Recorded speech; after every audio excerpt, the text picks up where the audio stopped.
Hey y'all, sorry I'm right up in your grill and sorry about my Happy Meal cutting off a while ago. Oh my gosh, this is the second time I have read this chapter and I pray it don't cut me off. I don't mind reading, and I hate to have to read something twice, but this is a good chapter. Sorry about being so close and being not in there and where you can see that mess. How about that? You can still see a little bit. A Prophet, chapter 24, Anne of Avonlea. This is a good chapter. A prophet in his own country. One May day, Avonlea folks were mildly excited over some Avonlea notes, mildly Observer, which appeared in the Charlottetown Daily Enterprise. Sorry, just ate some crackers. Gossip ascribed the authorship thereof to Charlie Sloane, partly because the said Charlie had indulged in similar literary flights in times past, and partly because one of the notes seemed to embody a sneer at Gilbert Blythe. Avonlea Juvenile Society persisted in regarding Gilbert Blythe and Charlie Sloane as rivals in the good graces of a certain damsel with gray eyes and imagination. Gossip, as usual, was wrong. Gilbert Blythe, aided and abetted by Anne, had written the notes, putting in the one about himself as a blind. Only two of the notes have any bearing on this history. Rumor has it that there will be a wedding in our village ere the daisies are in bloom. A new and highly respected citizen will lead to the hymnal, didn't say that right, altar one of our most popular ladies. Uncle Abe, our well-known weather prophet, predicts a violent storm of thunder and lightning for the evening of the 23rd of May, beginning at 7 o'clock sharp. The area of the storm will extend over the greater part of the province. People traveling that evening will do well to take umbrellas and macintoshes with them. Uncle Abe really has predicted a storm for some time this spring, said Gilbert, but do you suppose Mr. Harrison really does go to see Isabella Andrews? No, said Anne, laughing. I'm sure he only goes to play checkers with Mr. Harrison Andrews. But Mrs. Lynde says she knows Isabella Andrews must be going to get married. She's in such good spirits this spring.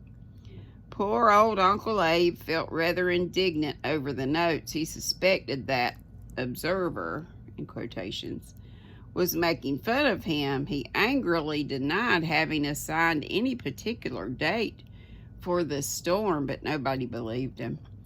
Life in Avonlea continued on the smooth and even tenor of its way. The planting was put in. The improvers celebrated an Arbor Day. Each improver set out, or caused to be set out, 5 ornamental trees. As the society now numbered 40 members, this meant a total of 200 young trees. Early oats greened over the red fields. Apple orchards flung great blossoming arms around the farmhouses. And the Snow Queen adorned itself as a bride for her husband. Anne liked to sleep with her window open and let the cherry fragrance blow over her face all night. She thought it very poetical. Marilla thought she was risking her life. Thanksgiving should be celebrated in the spring, said Anne one evening to Marilla as they sat on the front door steps and listened to the silver sweet chorus of the frogs. I think it would be ever so much better than having it in November when everything is dead or asleep. Then you have to remember to be thankful. But in May, one simply can't help being thankful that they're alive. If for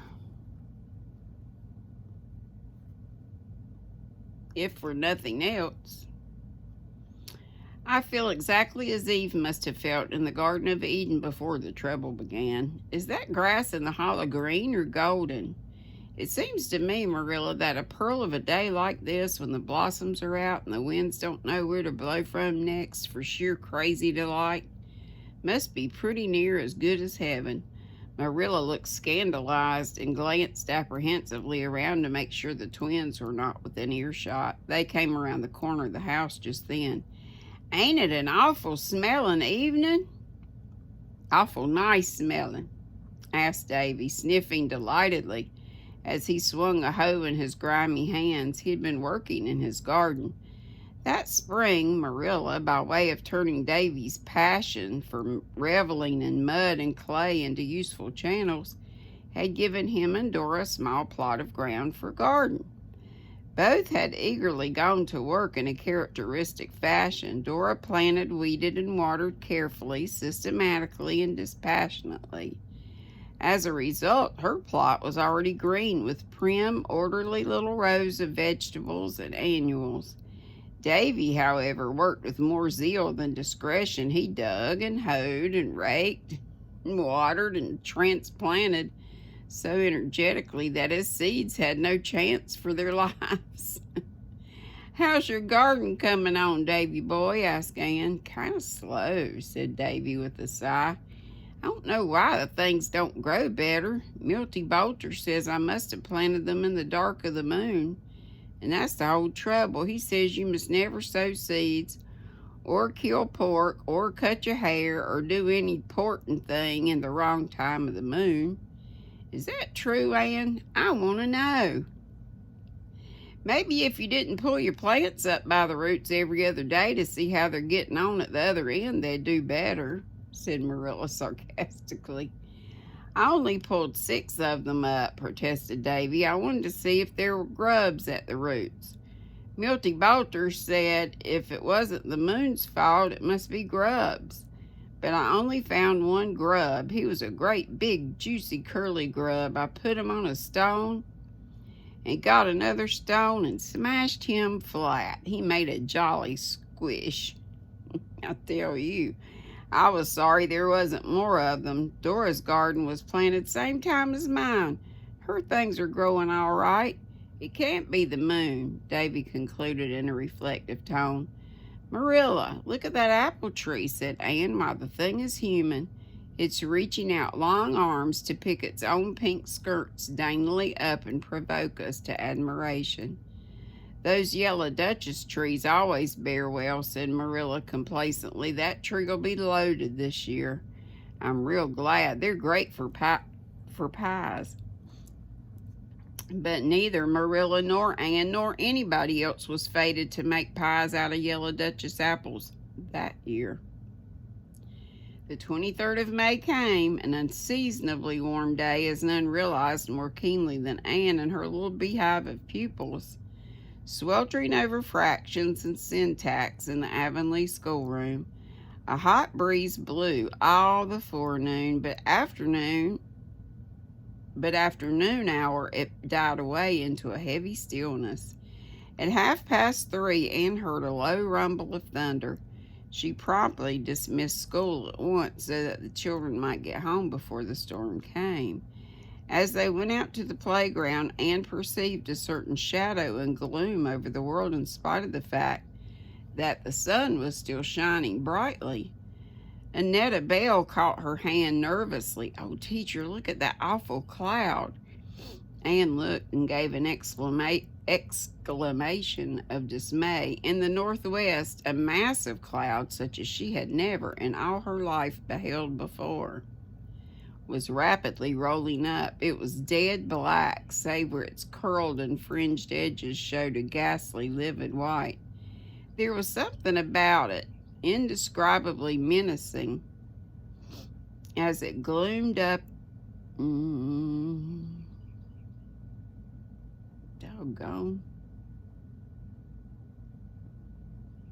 As it gloomed up in the clear blue sky, now and again a bolt of lightning shot across it, followed by a savage growl. It hung so low that it almost seemed to be touching the tops of the wooded hills. Mr. Harmon Andrews came clattering up the hill in his truck wagon, urging his team of grays to their utmost speed. He pulled them to a halt opposite the school. "Guess Uncle Abe's hit it for once in his life, Ann," he shouted. "His storm's coming a little ahead of time. Did you ever see the like of that cloud? Here, all you young ones that are going my way, pile in, and those that ain't, scoot for the post office if you've more than a quarter mile to go, and stay there till the shower's over." Ann caught Davy and Dora by the hands and flew down the hill, along the birch path, past Violet Vale and Willamere as fast as the twins' fat little legs could go. They reached Green Gables not a moment too soon, and were joined at the door by Marilla, who had been hustling her ducks and chickens under shelter. As they dashed into the kitchen, the light seemed to vanish as if blown out by some mighty breath. The awful cloud rolled over the sun, and a darkness as if late twilight fell across the world. At the same moment, with a crash of thunder and blinding glare of lightning, the hail swooped down and blotted the landscape out in one white flurry. Through all the clamor of the storm came the thud of torn branches striking the house, and the sharp crack of breaking glass. In 3 minutes, every pane in the west and north windows was broken, and the hail poured in through the apertures covering the floor with stones, the smallest of which was as big as a hen's egg. For 3/4 of an hour the storm raged unabated, and no one who underwent it ever forgot it. Marilla, for once in her life, shaken out of her composure by sheer terror, knelt by her rocking chair in a corner of the kitchen, gasping and sobbing between the deafening thunder peals. Anne, white as paper, had dragged the sofa away from the window and sat on it with the twins on either side. Davy, at the first crash, had howled, "Anne, Anne, is it the judgment day? Anne, Anne, I never meant to be naughty," and then had buried his face in Anne's lap and kept it there, his little body quivering. Dora, somewhat pale but quite composed, sat with her hand clasped in Anne's, quiet and motionless. It's doubtful if an earthquake would have disturbed Dora. Then, almost as suddenly as it began, the storm ceased. The hail stopped, the thunder rolled and muttered away to the eastward, and the sun burst out merry and radiant over a world so changed. It seemed an absurd thing to think that a scant 3/4 of an hour could have effected such a transformation. Marilla rose from her knees, weak and trembling, and dropped on her rocker. Her face was haggard, and she looked 10 years older. "Have we all come out of that alive?" she asked solemnly. "You bet we have," piped Davy cheerfully, quite his own man again. "I wasn't a bit scared either, well, only just at first. It come on a fellow so sudden. I made up my mind quick as a wink that I wouldn't fight Teddy Sloan Monday, as I'd promised, but now, maybe I will. Say, Dora, was you scared?" "Yes, I was a little scared," said Dora primly, but I held tight to Anne's hand and said my prayers over and over again. "Well, I'd have said my prayers too if I'd have thought of it," said Davy, "but," he added triumphantly, "you see, I came through just as safe as you for all I didn't say them." Anne got Marilla a glass full of her potent currant wine. How potent it was, Anne, in her earlier days, had had all too good reason to know, and then they went to the door to look out on the strange scene. Far and wide was a white carpet, knee-deep of hailstones. Drifts of them were heaped up under the eaves and on its steps. When 3 or 4 days later those hailstones melted, the havoc they had wrought was plainly seen, for every green-growing thing in the field or garden was cut off. Not only was every blossom stripped from the apple trees, that's why no apples this year, but great boughs and branches were wrenched away, and out of the 200 trees set out by the improvers, By far the greater number were snapped off or torn to shreds. Can it possibly be the same world it was an hour ago? Said Anne dazedly. It must have taken longer than that to play such havoc. The like of this has never been known in Prince Edward Island, said Marilla. Never. I remember when I was a girl there was a bad storm, but it was nothing to this. We'll hear of terrible destruction, you may be sure.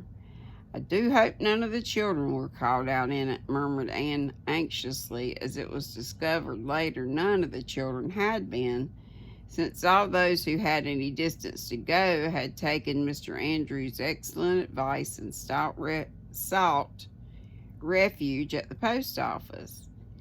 There comes John Henry Carter, said Marilla. John Henry came wading through the hailstones with a rather scared grin. Oh, ain't this awful, Miss Cuthbert? Miss Harrison sent me over to see if yous had come out all right. We're none of us killed, said Marilla grimly, and none of the buildings was struck. I hope you got off equally well. Yes'm, not quite so well, ma'am. We was struck. The lightning knocked over the kitchen chimney. It come down the flue and knocked over George's cage and tore a hole in the floor and went into the cellar, yes'm. Was Ginger hurt? Queried Anne. Yes'm. He was hurt pretty bad. He was killed. Later on, Anne went over to comfort Mr. Harrison, but she found him sitting by the table, stroking Ginger's gray dead body with a trembling hand. Poor Ginger won't call you any more names, Anne, he said mournfully. Anne could never have imagined anything crying on Ginger's account, but the tears came into her eyes. He was all the company I had, Anne, and now he's dead. Well, well, I'm an old fool to care so much. I'll let on I don't care. I know you're going to say something sympathetic as soon as I stop talking, but don't. If you did, I'd cry like a baby. Hasn't this been a terrible storm? I guess